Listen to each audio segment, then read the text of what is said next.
I told people, some people say I'm good at marketing. I said, this man's better.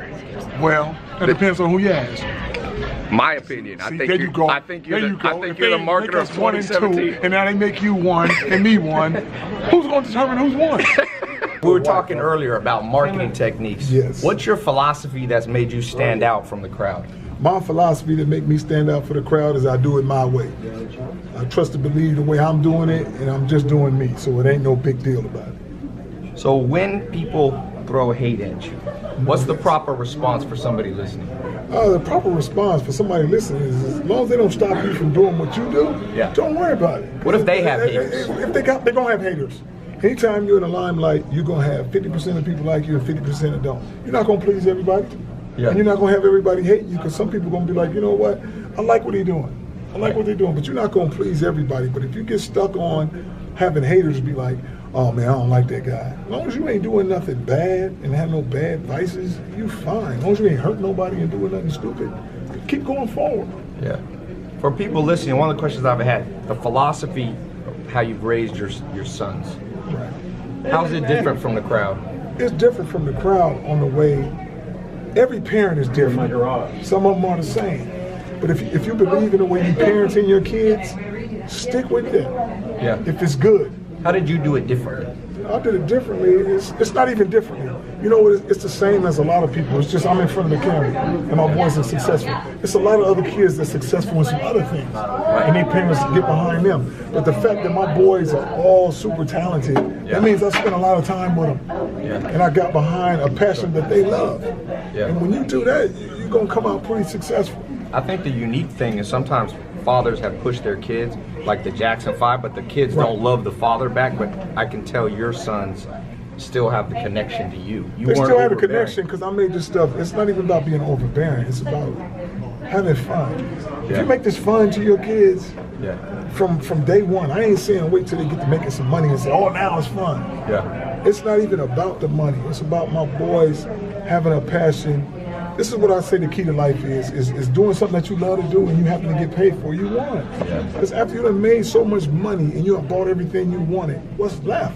If you don't have a passion for nothing, you're just sitting with a lot of money. And guess what? Now you got some bad vices to say, you know what? I need something to get me over this high. I need to drink. I need to smoke. I need to do something to give me a buzz and say, oh, this is it. Boys ain't like that. My boys is on one goal, to be the best players in the world. So your son, what do you tell him now? He's playing for the Lakers. The Lakers are doing better than they've done in years. The Lakers what do you tell? The Lakers are losing right now. They suck right now.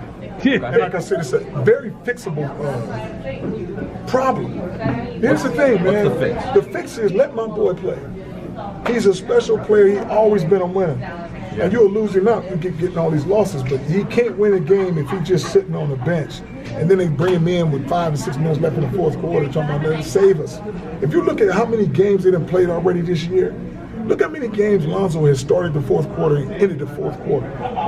Now, we've seen this story before last year. They didn't get enough wins. There's a reason. We're doing the same damn thing over and over. Let's get a guy who everybody, all these tickets and all these people here, they see it here to see one guy. And I'll say who they're here to see, because they was here last year and they wasn't coming like this. You bring my son to the table and guess what? I ain't about that losing.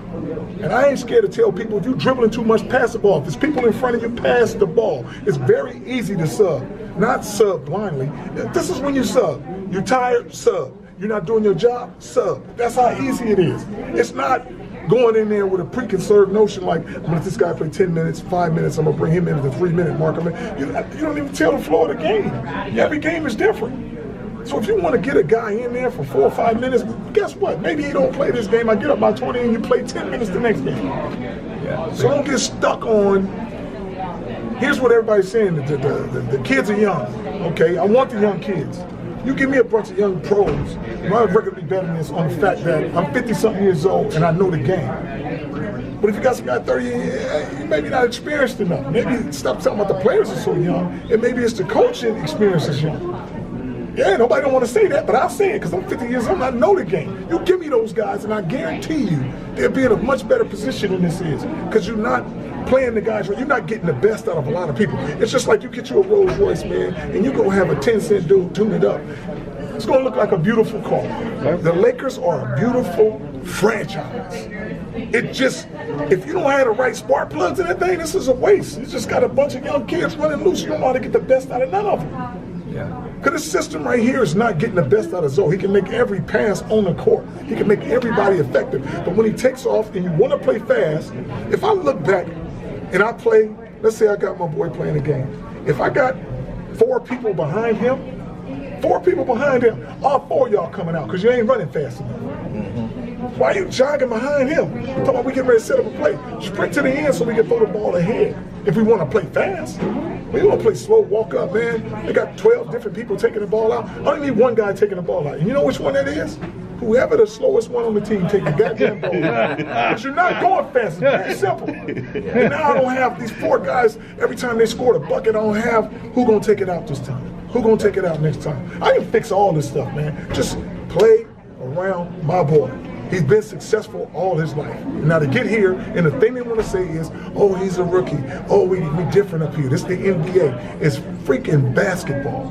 Yeah. It's not that hard. Yeah. Sometimes less coaching is the best coaching. You think they're overthinking it? Just let them play. They're overthinking it. It's not even about just letting them play. Sometimes you got to tell guys that you don't want to tell, hey, stop all that goddamn dribbling and trying to do your move. I know that you made 4 buckets in a row, but it's going to play on in the game. When you're trying to go one-on-one, you're going to lose. And if you got 3 guys on the court that are scorers, they're going to go one-on-one and you're going to lose because there's no more team flow.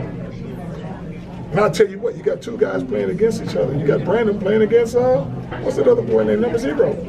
Kuzma. Kuzma. Because they both trying to get their points up. Yeah.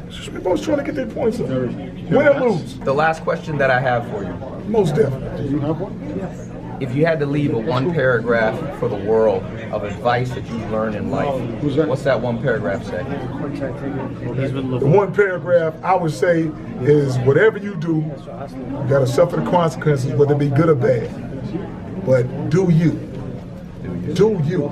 If you're a killer or a mason, don't try to be, when you get caught, be soft now. If you're gonna be true to yourself whatever you do and suffer the consequences. Some of them are good, some of them are bad. But to be true to yourself. Tell him about that big baller And he's a good friend. With the social media hand guy right here. He do his thing.